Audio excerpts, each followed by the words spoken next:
What's up guys, and welcome back to another video. Today's video we're recapping the entire Six Nations tournament of 2021. What a tournament it has been, and congratulations to Wales for winning the title yet again. Everyone wondered who was going to take it this year. There were favourites at the start, which totally took a U-turn as Wales shocked us all by playing incredible rugby to get to where they were. Yes, there were challenges. Yes, there were talks of cards, etc., etc. But at the end of the day, the new champions were crowned, and I can only take my hat off to them and say well done to Wales, well done to Coach Wayne, well done to Alan Wynne-Jones, the legend himself, on achieving such phenomenal results. To think how far they've come, if we look back a year ago, Wales were not in the greatest position of rugby.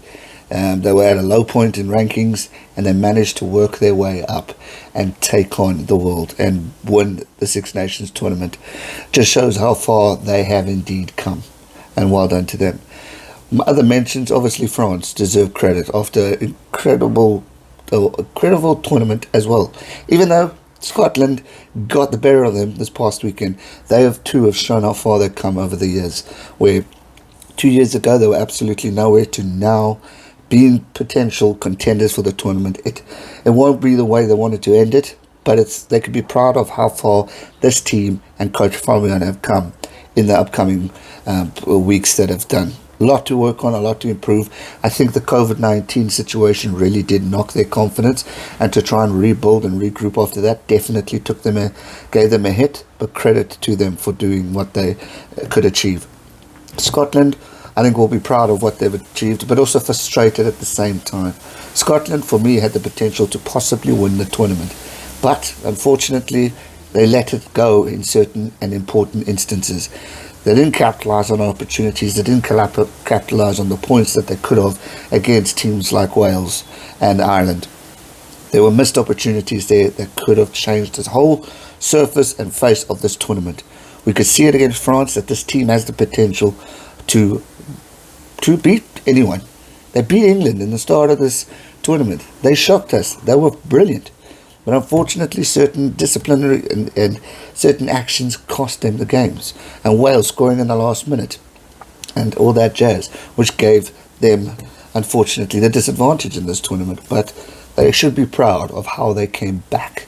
And I think that's the important part. There were moments of greatness. There were some moments of disappointment for Scotland, but overall they came back, and I think they could be proud of their campaign this year. England, unfortunately, not a good one, ending 5th in the tournament. They will be wanting to regroup and refocus and try and change their game plan. There's been a lot of talk of whether Eddie Jones should continue or not, due to the fact that they lost to Scotland, which wasn't great, and then the Wales defeat as well. It's not good statistics for Eddie Jones, and I don't know how he's going to come about this. I still think he's a great coach. I still think he can do more for England, but right now, obviously, they're in a tough situation, and they're going to need to bounce back and show the world that they are a force to be reckoned with. So, yeah, they need to come back, because ever since that World Cup final, they haven't been the English squad that we all know, and they need to bounce back. They've got phenomenal players. They've got incredible talent. If they just work on certain instances like discipline and other things, they can definitely move forward and shock us all. But unfortunately, they're not in a good headspace, and they need to change their attitude if they are wanting to be competitive as we approach the 2023 Rugby World Cup. Ireland, not a bad season for them. I think they'll be also satisfied with the results, but also frustrated with the results that they produced this past year. You know, there were moments too where Ireland could have done more. They could have been a bit more electric within the situation. Again, questions on Andy Farrell, whether he's the right man for the job. They'll be proud of finishing probably 3rd, but they will also be disappointed, because they had opportunities to do things differently. They had the opportunities to win games, and again, not capitalizing on points, not producing enough points in order to get you higher up the log, would have frustrated this team. There were moments where they could have indeed also won this tournament, but they didn't. And I think there's a lot of work that needs to be done. Again, just like England, phenomenal team. They've got great rugby players that some stood out, some didn't. And they'll want to work on that as they approach the further internationals later on this year. But for now, obviously, they need to bounce back and regroup and see what happens. As for Italy, I'm not going to go too much into it. We could debate it all day and all night long. But the question is, relegation? Or should they be kicked out and we go back to 5 nations? Those are the two questions. That's going to be a debate for many years to come. Italy, I think, got their lowest ever results in Six Nations. Wooden spoon yet again. Unfortunately dominated by by every team in this tournament. So they're going to walk away disappointed, and it's unfortunate.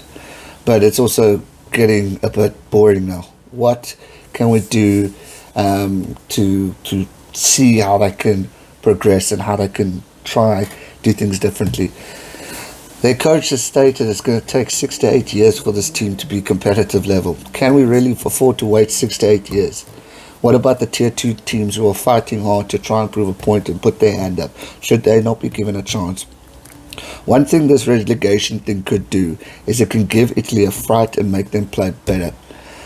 They've come close in certain instances, and in times they start off the games better than they finish off. But it needs to be a full round support. It needs to be a full round effort. And I love this team. Italy is a phenomenal country, and I wish they could do more. But if we wanted to grow the global game and give more opportunities to minnow teams, then for me, these other guys should try and do something and give them an opportunity like Georgia's. But that's up to Six Nations to figure out what they're going to do. They'll probably go for the current Six Nations for quite some time. But the thing is, social media is talking more and more. The world is talking more and more. So we'll have to wait and see what happens. But as far as the tournament goes, I thought it was exciting. It was different. It was intense. Obviously, a lot of cards, question marks about the refereeing, as it was totally atrocious this year. And a few other things that have been a factor to decide this tournament. Obviously, Wales finishing off at 20 points. They'll be extremely proud of that, getting only missing out on the one game.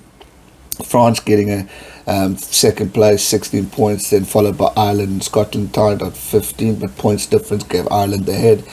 England, obviously, one of their worst tournaments I think they've played in a long time. 10 points only winning 2 games, and one was against Italy. So not happy times for the English, not happy times for the Italians.